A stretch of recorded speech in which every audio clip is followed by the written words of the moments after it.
Hello guys, आज का topic है मेरा मैनेजमेंट और थर्ड स्टेज और लेबर। गाइस, आप प्रीवियस पेपर उठा लोगे तो प्रीवियस पेपर में देखोगे आपकी बहुत बार रिपीट हो रखा होगा। सेकंड स्टेज का मैनेजमेंट और थर्ड स्टेज का मैनेजमेंट जो है बहुत ज़्यादा रिपीट होता है, ठीक है। और ये ज़्यादा मार्क्स में भी आता है, 7 और 8 मार्क्स में आता है। ज़्यादातर ये लॉन्ग आंसर टाइप में आता है। आप प्रीवियस पेपर में देखना तो स्टेजेस, जो लेबर की स्टेजेस और डेफिनेशन होती हैं वो भी क्या है, 3 या 4 या 5 नंबर में आती है, बट मैनेजमेंट बहुत ज़्यादा नंबर में पूछा जाता है। तो गाइस, मैं वही क्वेश्चन लाती हूँ जो पेपर में रिपीट होते हैं। तो आज हम देख लेते हैं थर्ड स्टेज का मैनेजमेंट फटाफट से। तो शुरू करते हैं। हमेशा मैं अपने नोट्स आपके लिए लाती हूँ, ओके गाइस। तो ये भी पेपर में रिपीट हुआ था, तो आप इसके नोट्स बना सकते हो, बाकी मैं इसे समझा देती हूँ, ओके गाइस। देख लेते हैं। The main principle is to prevent complication of third stage of labour. जो इसके जो मेन प्रिंसिपल होते हैं वो क्या करते हैं, जो लेबर की कॉम्प्लिकेशन है उसको क्या करते हैं, प्रिवेंट करते हैं। ओके गाइस, इतना समझ आ गया। तो आगे हम देख लेते हैं। Management of third stage include. अब थर्ड स्टेज जो लेबर है, थर्ड स्टेज में क्या क्या इंक्लूड है, इसमें इंक्लूड है गाइस हमारे 2 management, okay. Third stage of labour में हम 2 मैनेजमेंट पढ़ते हैं, ओके गाइस। एक हमारा हो गया एक्सपेक्टेड मैनेजमेंट पढ़ते हैं और दूसरा एक्टिव मैनेजमेंट पढ़ते हैं। तो इतना गाइस आपको आ गया समझ में। पहला क्या है, हम एक्सपेक्टेड मैनेजमेंट देखते हैं इसमें, दूसरा हम एक्टिव मैनेजमेंट देखते हैं। तो आप नोट्स भी बना सकते हो, समझ ना आए तो वीडियो दोबारा से देख सकते हो। तो शुरू करते हैं फटाफट से। एक्सपेक्टेड मैनेजमेंट में क्या होता है guys, it include separation of placenta. इसमें क्या इंक्लूड होता है, इसमें शामिल होता है हमारा सेपरेशन ऑफ प्लेजेंटा, ठीक है। प्लेजेंटा का सेपरेशन, और क्या देखेंगे हम, it descent into lower uterine segment.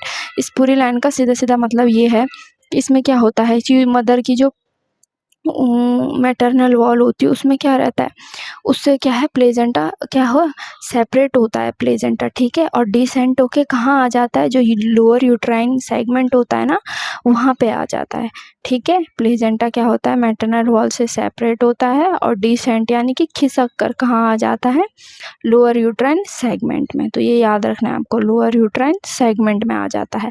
इतना समझ आ गया गाइस। तो अगला पॉइंट देखते हैं हम। Mother should be place in dorsal position. अब ये क्या बोल रहा है कि मदर को कैसी पोजीशन देने को बोल रहा है, ये डोर्सल पोजीशन देने को बोल रहा है, ठीक है।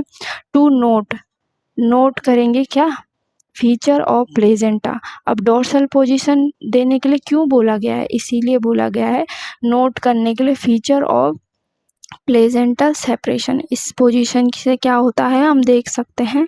हम क्या देखेंगे, फीचर देखेंगे, प्लेजेंटल सेपरेशन देखेंगे हम, और क्या करेंगे हम, असिस्ट करेंगे अमाउंट ऑफ ब्लड लॉस। इसमें क्या है, सीधा सीधा बोलने का मतलब ये है कि मदर को कौन सी पोजीशन रिकमेंडेड करनी है, डोर्सल पोजीशन हमें देनी है, ठीक है।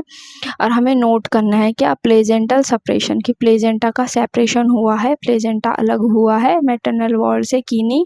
और असिस्ट करेंगे अमाउंट ऑफ ब्लड लॉस, की कितना ब्लड लॉस क्या है, मदर को हो गया है, ठीक है, अमाउंट ऑफ ब्लड लॉस। इतना समझ आ गया गाइस। तो आगे चलते हैं फटाफट से, देखते हैं साइन ऑफ प्लेजेंटल सेपरेशन। अब हमें साइन देखने की, क्या क्या साइन होते हैं प्लेजेंटल सेपरेशन के, तो साइन देख लेते हैं। इसमें लिखे गए हैं साइन ऑफ प्लेजेंटल सेपरेशन। पहला है हमारा फ्रेश ब्लड लॉस। क्या होगा, फ्रेश ब्लड लॉस होगा, ये याद रखना है आपको। पहला आ गया समझ में, क्या होगा, फ्रेश ब्लड लॉस होगा। सेकंड है लेंथिंग ऑफ कॉल्ड। कॉल्ड की क्या है, लेंथनिंग यानी कि उसकी लंबाई, ठीक है। एक ये भी साइन है प्लेजेंटल सेपरेशन का। और तीसरा क्या है, fundus become rounder, smaller and more mobile in the abdomen. ये क्या बोल रहा है कि एब्डोमन में जो हमारा फंडस है, ठीक है, जो हमारा फंडस है वो कैसा हो जाएगा, राउंडर हो जाएगा, स्मॉलर हो जाएगा, गोल हो जाएगा, छोटा हो जाएगा, और मूवेबल यानी कि अधिक क्या होगा, क्रियाशील हो जाएगा, क्या, एब्डोमन, ओके गाइस। तो ये आपको याद रखना है, ठीक है, कि फंडस क्या हो जाएगा, गोल हो जाएगा, छोटा हो जाएगा, और क्या है, अधिक क्रियाशील हो जाएगा, यानी मोबाइल हो जाएगा, मोबाइल इन एब्डोमन, ठीक है ना। ये आपको याद रखने हैं गाइस, आप इसके नोट्स बना सकते हो। और चौथा क्या है, चौथा है to note the uterine activity. और हमको क्या नोट करनी है, यूट्राइन की एक्टिविटी हमको क्या करनी है, नोट करनी है, ठीक है। ये 3 पॉइंट हमारे साइन ऑफ प्लेजेंटल सेपरेशन के थे। ओके, ये 3 हमारे साइन थे, ठीक है, प्लेजेंटल सेपरेशन के। और ये हमारा है चौथा point. Okay guys, to note the uterine activity, note करनी है यूट्राइन एक्टिविटी को। तो इसमें हमने क्या देखे, एक्सपेक्टेड मैनेजमेंट में 4 पॉइंट देखे। ओके गाइस, पहला, दूसरा, तीसरा और चौथा, 4 पॉइंट हमने देखे। आपको 4 पॉइंट याद होने चाहिए। आगे देखते हैं, ठीक है। असिस्ट एक्सपल्सन, हमें क्या करना है, असिस्ट करना है, देखना है एक्सपल्सन को, ठीक है ना। तो चलते हैं आगे, क्या बोल रहा है guys, if the spontaneous expulsion fail then the following method can be use for expulsion. ये बोल रहा है कि if the spontaneous expulsion fail, जो हमारा स्पॉन्टेनियस एक्सपल्सन हो रहा है ना, जो प्लेजेंटा बाहर को आ रहा है ना, एक्सपल्सन हो रहा है, वो अगर बाय चांस क्या हो गया, फेल हो गया, तो हमको क्या करना है, then the following method can be use for expulsion. तो हम क्या करेंगे, कुछ क्या है, फॉलोइंग मेथड क्या है, यूज करेंगे, किसके लिए, एक्सपल्सन के लिए। ओके, प्लेजेंटा को बाहर निकालने के लिए। तो मेथड देख लेते हैं कौन कौन से होते हैं। ए और बी है। पहला है हमारा कंट्रोल कॉन्ट्रैक्शन। ए क्या है हमारा, कंट्रोल कॉन्ट्रैक्शन यूज करेंगे हम एक्सपल्सन के लिए, ठीक है, ताकि प्लेसेंटा क्या है, बाहर आ जाए। दूसरा है फंडल प्रेशर, क्या करेंगे, फंडल प्रेशर अप्लाई करेंगे हम, ठीक है। ये हमारा फर्स्ट पॉइंट हो गया गाइस, क्लियर आपका। अब हम दूसरा देख लेते हैं, यूज ऑफ ऑक्सीटोसिन एजेंट। हमें क्या करना है, ऑक्सीटोसिन क्या करना है, यूज करना है। ओके गाइस, तीसरा पॉइंट देख लेते हैं, examination of placenta and membrane. क्या करना है, हमें एग्जामिनेशन करना है। ओके गाइस, एग्जामिनेशन किस किस का करना है, प्लेजेंटा का और मेम्ब्रेन का। ओके, क्या बोल रहे हैं, एग्जामिनेशन करना है प्लेजेंटा का और मेम्ब्रेन का। उसके बाद है guys, vulva, vagina and perineum are inspected for any injury of tear. हमें क्या करना है, वल्वा हो गया, वजाइना हो गया, पेरिनियम आर, इन सबको क्या करना है, inspected for any injury of tear. हमें क्या है, इंस्पेक्टेड करना है, हमको देखना है, अच्छे से विजुअलाइजेशन करना है, अच्छे से जांचना है हमको कि वल्वा, वजाइना और पेरिनियम और में क्या है, कि कोई इंजुरी तो नहीं है, कोई टेयर तो नहीं है, बस इसका बोलने का मतलब यही है। फिर अगला देख लेते हैं गाइस हम, last point, pulse, blood pressure, ठीक है, पल्स हो गया हमारा, ब्लड प्रेशर हो गया, बिहेवियर ऑफ द यूट्रस, हमें यूट्रस का बिहेवियर देखना है। Okay, and any abnormal vaginal bleeding is to be watched at least for 1 hour. ये क्या बोल रहा है, सीधा सीधा बोलने का मतलब है कि पल्स हो गया, ब्लड प्रेशर हो गया, और जो बिहेवियर होता है यूट्रस का, वो सब हमें क्या करना है, देखना है। और क्या देखना है साथ में, एनी एबनॉर्मल वजाइनल ब्लीडिंग की, कोई क्या है, एबनॉर्मल कोई वजाइनल ब्लीडिंग तो नहीं हो रही, वजाइना से क्या है, ब्लड तो नहीं निकल रहा, ब्लीडिंग तो नहीं हो रही है, ठीक है। और ये कब तक देखना है, वॉच एट लीस्ट, मतलब कि कम से कम कब तक देखना है, watch at least for 1 hour, sorry 1 hour तक हमको क्या करना है, एटलीस्ट हमें 1 आवर तक क्या है, ये चीज़ देखनी है, ठीक है ना। इतना समझ आ गया गाइस। आगे चलते हैं, आगे है गाइस अगला point, immediate care to mother and baby. ये हमारा लास्ट पॉइंट था। इसमें क्या है, हमें इमीडिएटली फटाफट से क्या करनी है, केयर देनी, किसको, मदर को और बेबी को। ओके, तो लास्ट समझ आ गया कि हमें इमीडिएट केयर देनी है मदर और बेबी को। इसके बाद गाइस हम शुरू करेंगे हमारा नंबर 2। 2 मैंने बताया था ना कि 2 मैनेजमेंट देखेंगे हम, एक्सपेक्टेड और एक्टिव। तो एक्सपेक्टेड हमारा हो गया। अब हम देखेंगे सेकंड, एक्टिव मैनेजमेंट में क्या है गाइस, फटाफट से देख लेते हैं हम। The main advantage of active management, ये बोल रहा है कि कुछ मेन एडवांटेज होते हैं, फ़ायदे होते हैं एक्टिव मैनेजमेंट के। आर क्या क्या होते हैं मैनेजमेंट के, एक्टिव मैनेजमेंट आर, पहला है हमारा रिड्यूस पोस्टपार्टम हेमरेज। अब एक्टिव मैनेजमेंट के क्या फ़ायदे हैं कि इसमें रिड्यूस हो जाते हैं चांसेस किसके, पोस्टपार्टम हेमरेज के, पीपीएच के। ओके गाइस, पोस्टपार्टम हेमरेज के। और दूसरा है to minimise to blood loss, क्या है, कम से कम इसमें क्या होता है, ब्लड लॉस होता है। ओके गाइस, जितना समझ आ गया। Shorten the duration of third stage of heart, क्या है, क्या है, हमारी हाफ हो जाती है, कम हो जाती है, ठीक है ना। क्या जो ड्यूरेशन होती है ना थर्ड स्टेज ऑफ लेबर की, वो ड्यूरेशन हमारी ना कम हो जाती है, ठीक है ना। उसके बाद है reduce need for blood transfer. Blood transfer की क्या है, नीड नहीं पड़ती। जब ब्लड लॉस कम होगा ही नहीं, चांसेस कम हो जाएंगे, तो ब्लड ट्रांसफ़र की भी क्या है, नीड नहीं पड़ेगी। और shorten the duration of third stage of labour. Third stage का जो समय होता है वो क्या है, आधा हो जाएगा, ठीक है, कम हो जाएगा। तो इतना समझ आ गया गाइस आपको। इसके बाद हम शुरू करते हैं प्रोसीजर। ओके गाइस, प्रोसीजर में चलो हम देख लेते हैं फटाफट से क्या क्या है।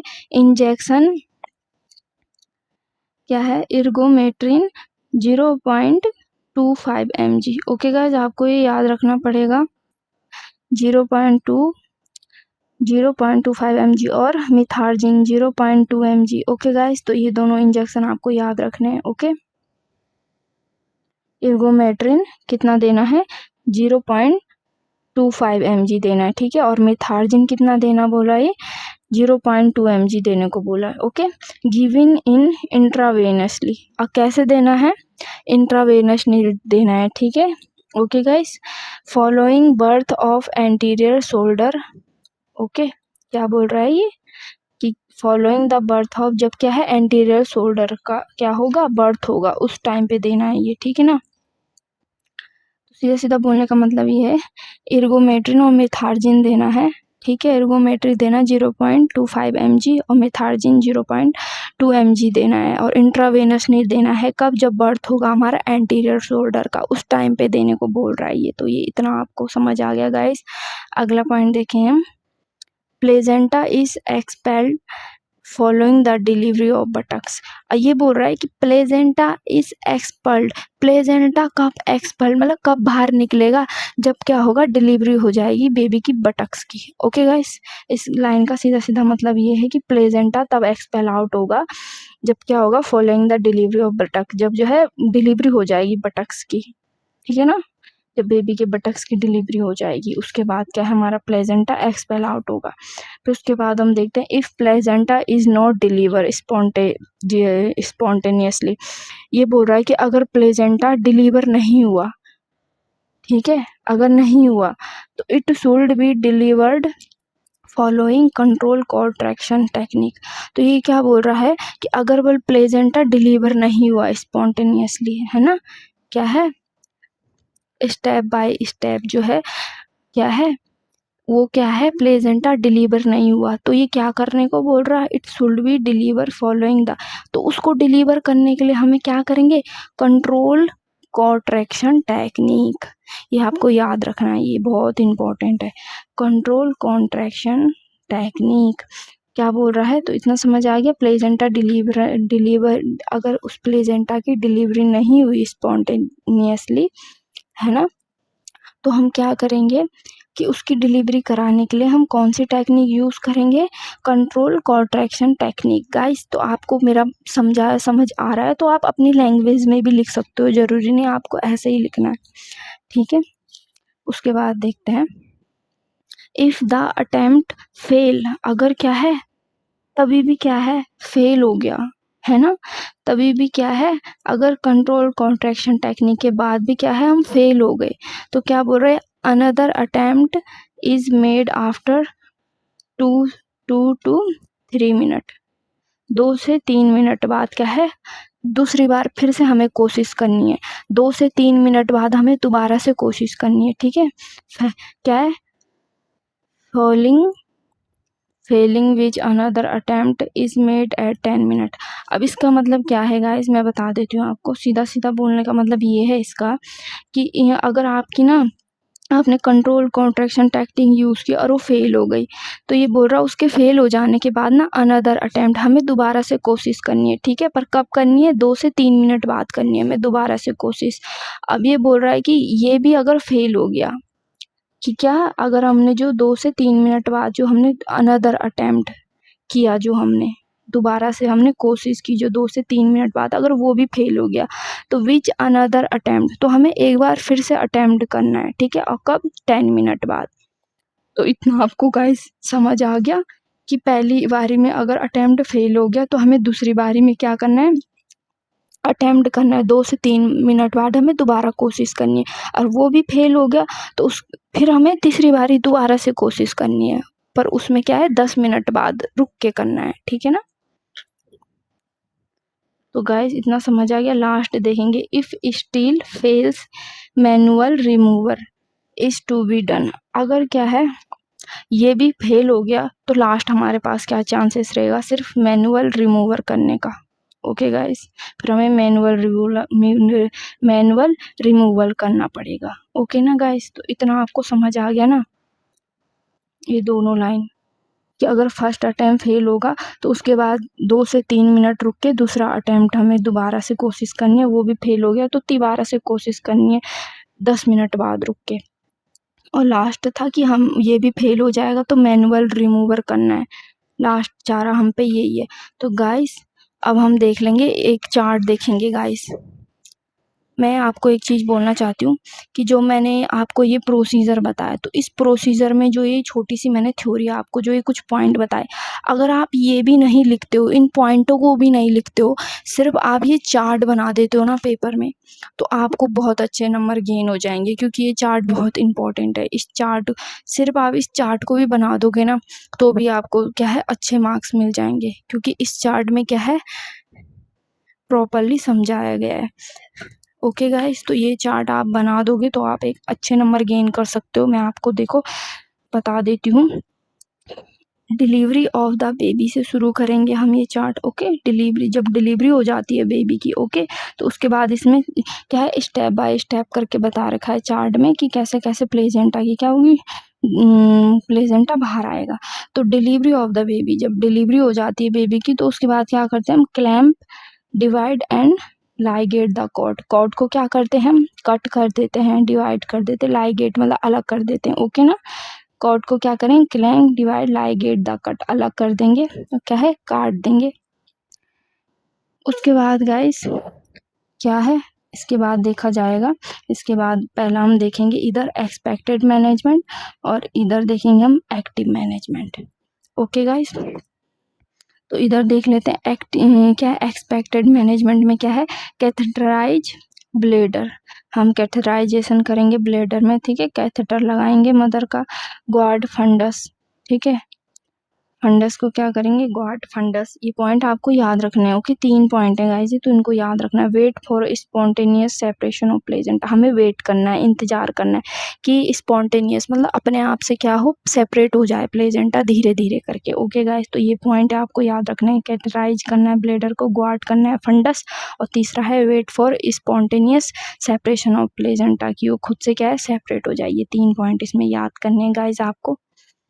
ओके, फिर उसके बाद हम देखेंगे प्लेजेंटा सेपरेटेड, ठीक है, जब प्लेजेंटा क्या है सेपरेटेड हो जाएगा तो हमें क्या करना है, wait for spontaneous expulsion with the aid of gravity. फिर वहाँ से तो सेपरेट हो गया प्लेजेंटा, मदर की क्या है यूट्राइन मैटरनल वॉल से क्या है, मदर की जो वॉल है उससे क्या है सेपरेट हो गया। तो उसके बाद क्या करेंगे हम, प्लेजेंटा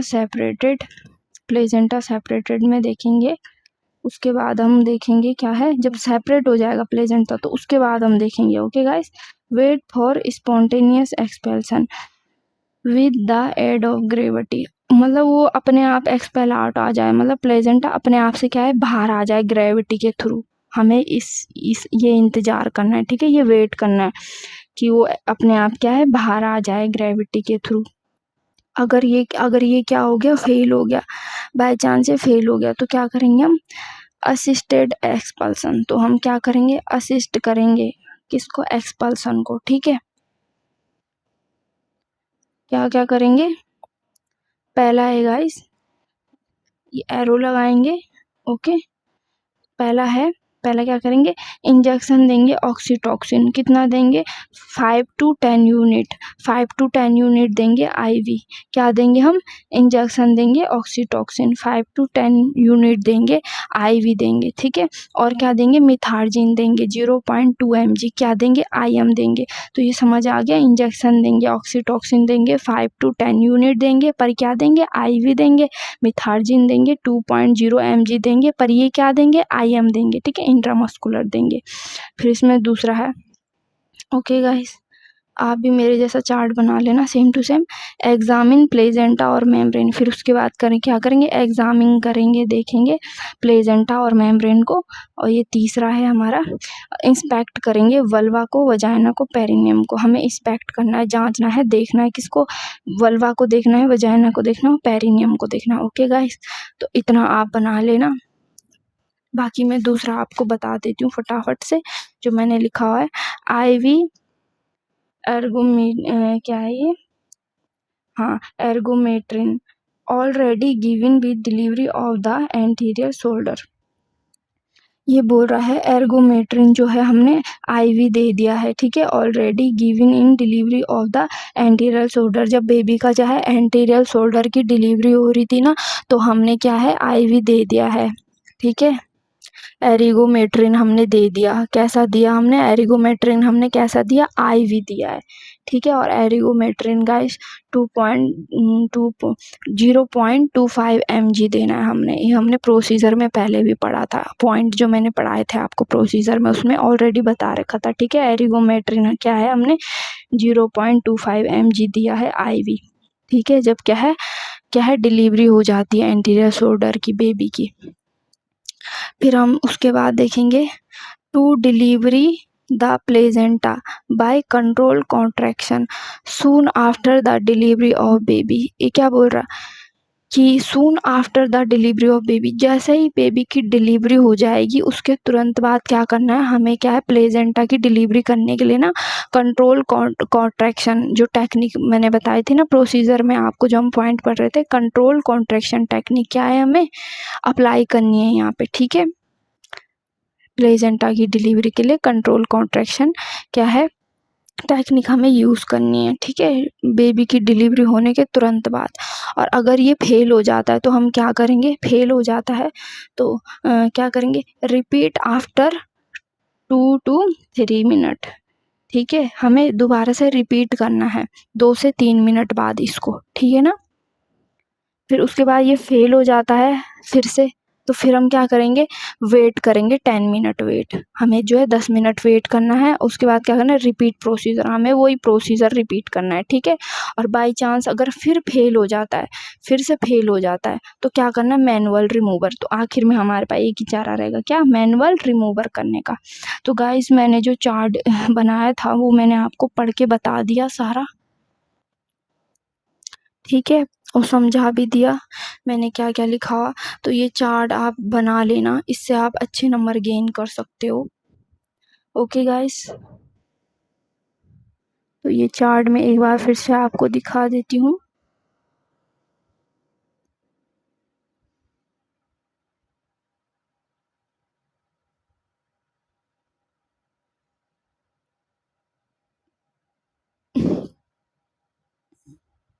सो गाइस हमारा थर्ड मैनेजमेंट इतना ही था, पर जो मैंने एक्टिव लेवल, जो हमारा गाइस एक्टिव मैनेजमेंट है वो बहुत इम्पॉर्टेंट है। तो आपको ध्यान रखना है कि उसमें आप ये चार्ट बनाओगे तो आप अच्छे नंबर गेन कर सकते हो। ओके गाइस, बाकी मैं अगली वीडियो दूसरी लाऊंगी, जो फिर से वही क्वेश्चन लाऊंगी अगली वीडियो में, जो पेपर में क्या है रिपीट हो रखा होगा। आज के लिए थैंक यू गाइस, आपको मेरे नोट्स अच्छे लगे तो आप बना सकते हो। बाकी वीडियो को लाइक या सब्सक्राइब ज़रूर करना।